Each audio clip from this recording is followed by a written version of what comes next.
I learned every single clutch that Dream does in his manhunt, and yes, that's including the infamous boat clutch.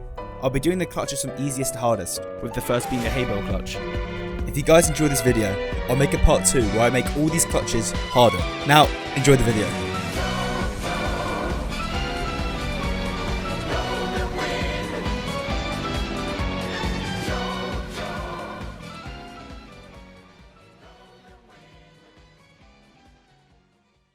The first clutch on this list is the Haybale Jump. The Haybale Jump at first glance looked pretty easy. All you have to do is place the hay bale under your feet before you hit the ground. The main issue, which is going to be a recurring theme with these clutches, is timing. If you mess up the timing and click just a little bit too early or late, the block won't place in time and you'll die. I attempted the jump from the height limit to make the jump as hard as possible. Now, normally, jumping from this height and surviving with just a hay bale is impossible. So I gave myself some netherite feather falling 4 boots, meaning if I can land the hay bale clutch from this height, I should survive with about a heart left. And sure enough, on my third attempt, I landed the clutch.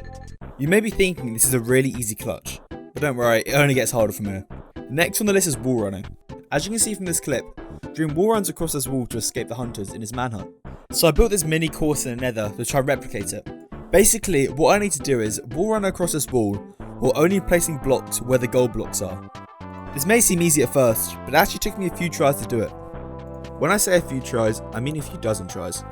This was actually surprisingly harder than I thought it was going to be. It took me almost 30 tries to beat it, but eventually I made all the jumps and beat the wall running. For the next clutch on the list, we're going back to the height limit. As you can see in this clip, Dream gets knocked off a nether portal mid-air and somehow manages to clutch this horse first try, which is really impressive. We're obviously going to be doing the same, but unfortunately I couldn't quite pull off a Dream and do it first try. In fact, it took me 4 tries. You could argue that my jump was harder because I couldn't see the horses when I was jumping, but on the other hand, I didn't have people trying to kill me when I jumped, so I felt like there was a lot less pressure for me. With the 3 clutches we've done so far, I would definitely put the wall running as the hardest, and the hay bale clutch is the easiest. That being said, these next 4 clutches are all way harder than the ones I've done so far. If you haven't yet, make sure you subscribe to my channel. I'm a very small creator, so chances are you're not subscribed, and I'm also really close to 200 subs. If you just take the time to scroll down and just double check, it would mean the world to me. Thank you. Anyways, my next trick that I wanted to pull off was a Scaffold Run. Dream uses the Scaffold Run in this clip to make it seem like he's flying, when in actuality he's running on ghost blocks.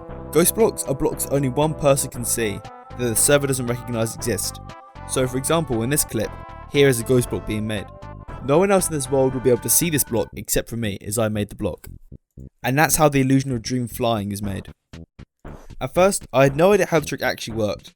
However, after a bit of research, I learned that in order to pull the run off, you first had to click scaffolding as fast as you could until you made a ghost block.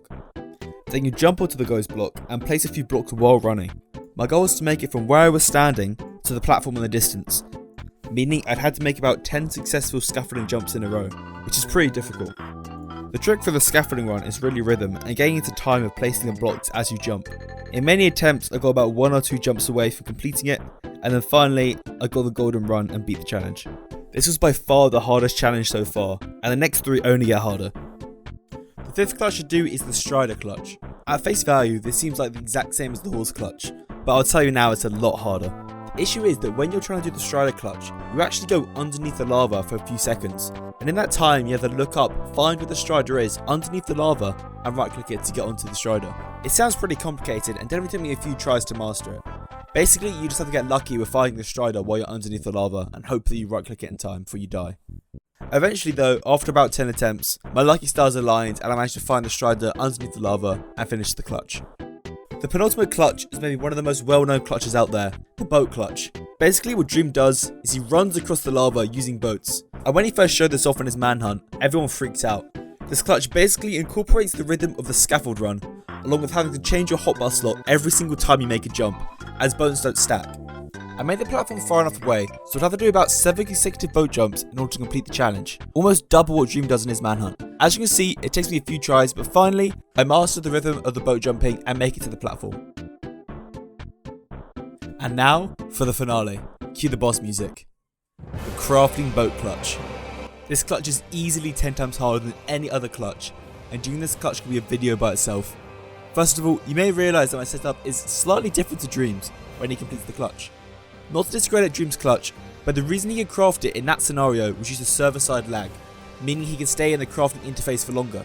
I'm on a single player world, which means it's literally impossible for me to complete the exact same clutch the way Dream did. If you want a more in-depth explanation to why this is impossible, I highly recommend watching Recrap 2's video on it, link in the description. Anyways, onto the actual clutch. I tried to recreate Dream's inventory to replicate the situation as close as possible, including what slot the wooden planks are in. For then on, it was just a matter of trying again and again. To help you understand how long this took, the recording length for all the other clutches combined was 47 minutes.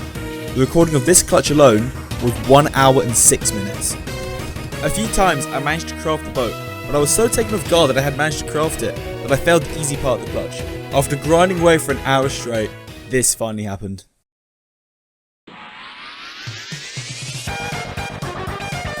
I actually did it. Probably one of the most difficult challenges I've ever tried at Minecraft beaten. And upon completing that, I've beaten the Dream Clutch Gauntlet. As I mentioned at the start of this video, if you guys like and comment, I'll do all these clutches again, except all of them will be much harder.